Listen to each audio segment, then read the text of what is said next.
Okay. So now we are talking about principle of laser. What is the principle of laser? In principle of laser, we will be talking about three things. Okay. First is metastable state.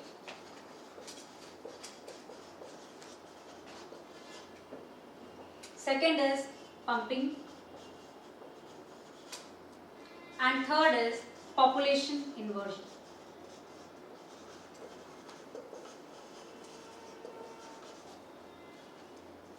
Okay, I will be discussing the three one by one. With the help of a diagram, let us discuss. Suppose I am drawing a three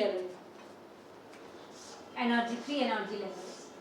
Now suppose this is E1, this is E2, this is E3. Okay, so see, for lasing action to occur, what is the meaning of lasing action?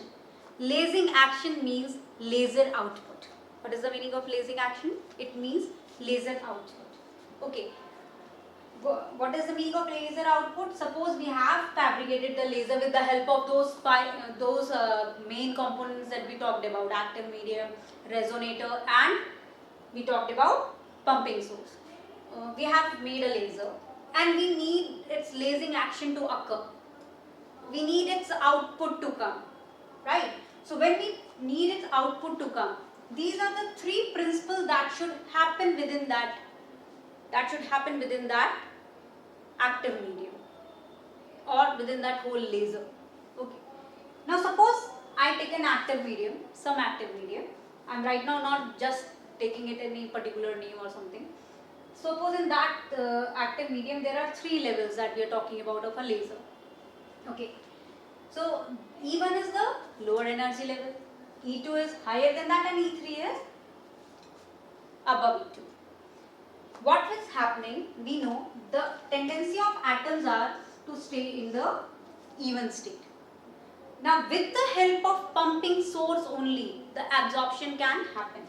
So what we need is to place these atoms to the higher energy level. What is required is a pumping source.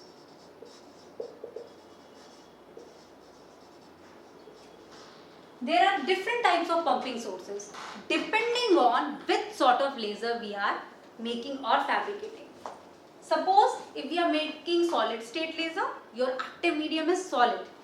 Then the pumping source is optical pumping. Suppose we are making gas laser, then the pumping source is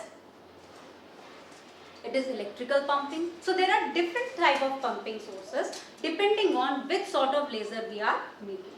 Okay. So with the help of pumping source, what will happen?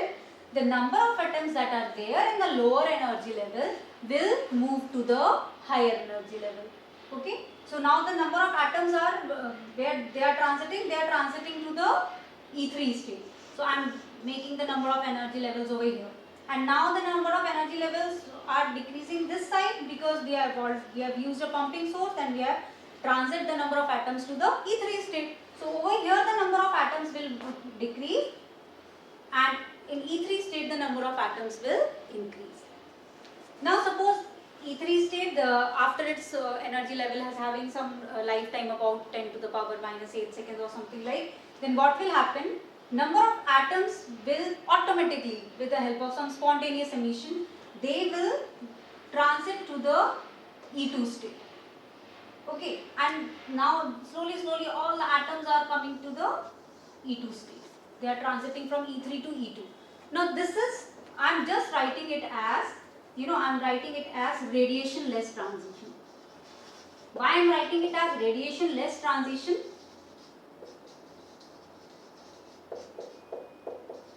I am writing it as radiation-less transition because over here spontaneous emission is going on. So that will be in coherent manner. Whatever the radiations are, they are not in phase.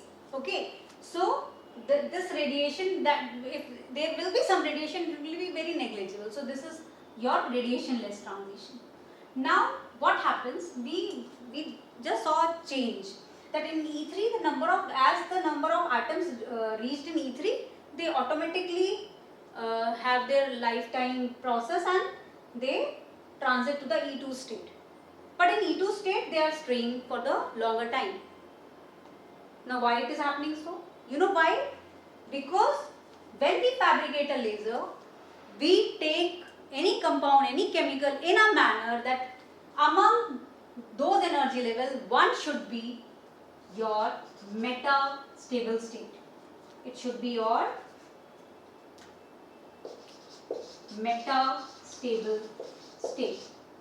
What is the meaning of metastable state? Metastable state is that energy level where the number of atoms can stay for the longer time than the usual other energy levels. If the number of atoms are not staying for the longer time, then the stimulated emission will not be possible. Okay, every time spontaneous emission will occur, and spontaneous emission will just give rise to the incoherency, and incoherency will not give you high intensity or monochromaticity properly or unidirectionality. Therefore, it is very necessary to have metastable state.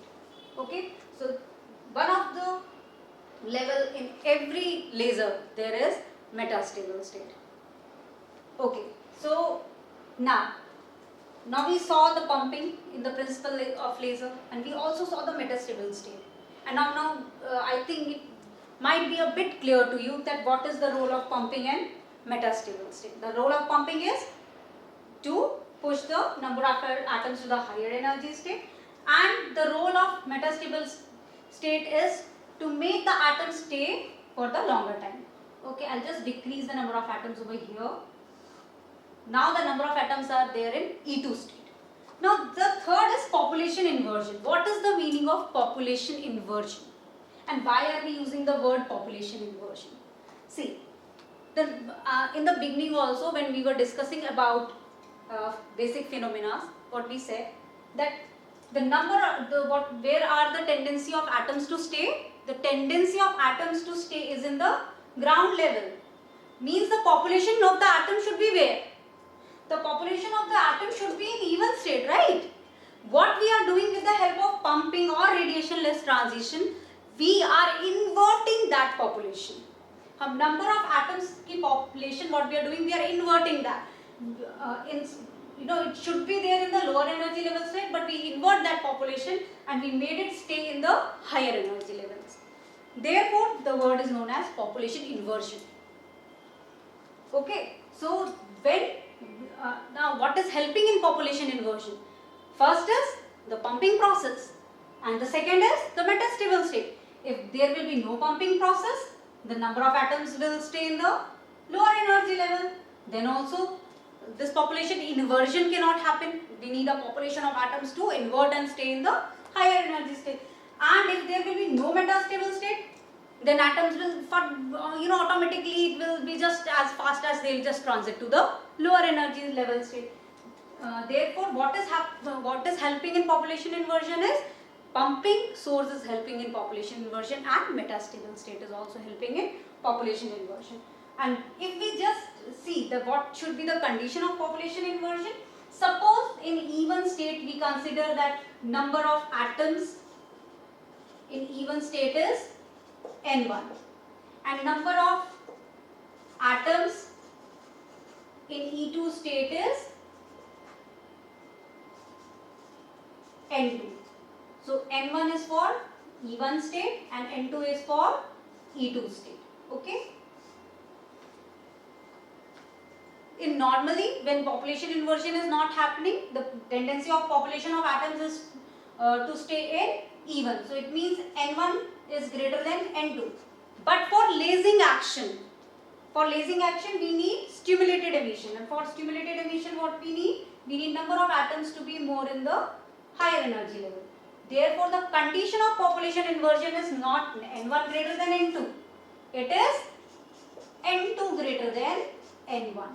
This is the condition of population inversion. And right now we can see in the diagram that suppose if some atoms are over here, then N2 is greater than N1, and we are able to achieve this population inversion. And when there will be transition from E2 to E1, now because the atoms are staying in this metastable state, they will go for stimulated emission. Okay, and if the stimulated emission process occur, it means what we are getting is we are getting a lasing action. This is your laser output.